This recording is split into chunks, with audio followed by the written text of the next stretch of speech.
चीन को कोने में कर दिया जाएगा। लेकिन नतीजा क्या निकला? चीन ने रास्ता बदल लिया और अमेरिका की नींद उड़ा दी, क्योंकि चीन और भारत के बीच व्यापार अब अरबों डॉलर का नया रिकॉर्ड बना रहा है।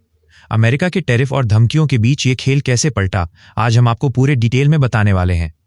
तो तैयार हो जाइए, क्योंकि खुलने वाला है अमेरिका का ट्रम्प कार्ड।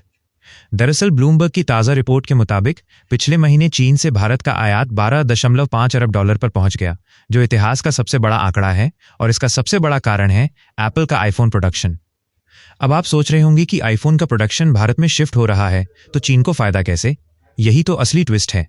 भारत में असेंबली तो हो रही है, लेकिन चिप्स, पुर्जे और मशीनें अब भी चीन से ही आ रही हैं।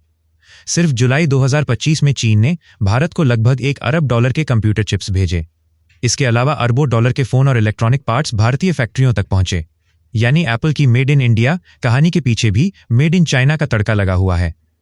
अब मजेदार बात सुनिए, ये रिकॉर्ड ब्रेकिंग व्यापार उस वक्त हो रहा है जब अमेरिका ने चीन और भारत पर हाई टैरिफ लगा रखे हैं। ट्रम्प प्रशासन ने सोचा कि टैरिफ बढ़ाओ, चीन की और भारत की कमर टूट जाएगी, अमेरिका जीत जाएगा। लेकिन हुआ क्या? चीन ने अपनी रणनीति बदली और भारत के साथ व्यापार बढ़ा दिया। भारत अफ्रीका और साउथ ईस्ट एशिया जैसे नए मार्केट पकड़ चुका है। यूरोप में भी नया ग्राहक ढूंढ लिया गया है। जेपी मॉर्गन के चीफ इंडिया इकोनॉमिस्ट साजिद चिनाई ने ब्लूमबर्ग को बताया कि चीन ने बड़ी चतुराई से यूरोप सहित अन्य बाजारों को खोज लिया है, जिसने अमेरिकी एक्सपोर्ट कंट्रोल्स का असर कमजोर कर दिया है। यानी अमेरिका ने टैरिफ का हंटर उठाया, लेकिन चीन ने मार्केट बदलकर पूरा गेम ही पलट दिया। और भारत ने भी वही किया जो चीन ने किया, यानी भारत ने चीन से ज्यादा रफ्तार से मार्केट पकड़े और अमेरिका के टैरिफ को फुस कर दिया। और अब हालात ये हैं कि भारत चीन का सबसे बड़ा नया ग्राहक बन चुका है, एक ऐसा ग्राहक जिसकी वजह से चीन को अमेरिका का घाटा पूरा करने में मदद मिल रही है। ब्लूमबर्ग और भारतीय दूतावास के आंकड़े साफ कहते हैं कि 2024-25 में चीन से भारत का आयात 113.46 अरब डॉलर तक पहुंच गया है, लेकिन भारत का चीन को निर्यात सिर्फ 14.25 अरब डॉलर रहा।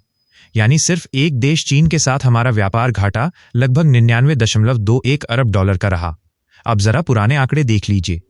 2014-15 में घाटा था 48.45 अरब डॉलर। 2017-18 में घाटा था 63.05 अरब डॉलर। 2021-22 में घाटा था 73.01 अरब डॉलर। 2024-25 में घाटा था 99.21 अरब डॉलर। सीधा मतलब है कि भारत की फैक्ट्रियों को जितनी तेजी से इलेक्ट्रॉनिक्स चाहिए, उतनी ही तेजी से चीन कैश कमा रहा है। भारत से चीन को जो थोड़ी बहुत एक्सपोर्ट होती है, वो ज्यादातर कच्चा माल जैसे लो अयस्क, झींगे और अरंडी का तेल जैसी चीजें हैं, जबकि चीन हमें electronic machinery, chips, lithium ion battery और उर्वरक भेज रहा है। यानी गेम साफ है, हम कच्चा माल देते हैं और चीन पैसा और टेक्नोलॉजी बनाता है। अब जरा अमेरिका की साइड से देखिए। ट्रंप ने टैरिफ लगाकर सोचा कि हम चीन को अलग कर देंगे, क्योंकि वो अमेरिका पर निर्भर है। लेकिन चीन ने नई चाल चली और भारत, साउथ ईस्ट एशिया और अफ्रीका में शिपमेंट्स रिकॉर्ड स्तर पर पहुंचा दिए। यूरोप में भी एक्सपोर्ट बढ़ा दिए।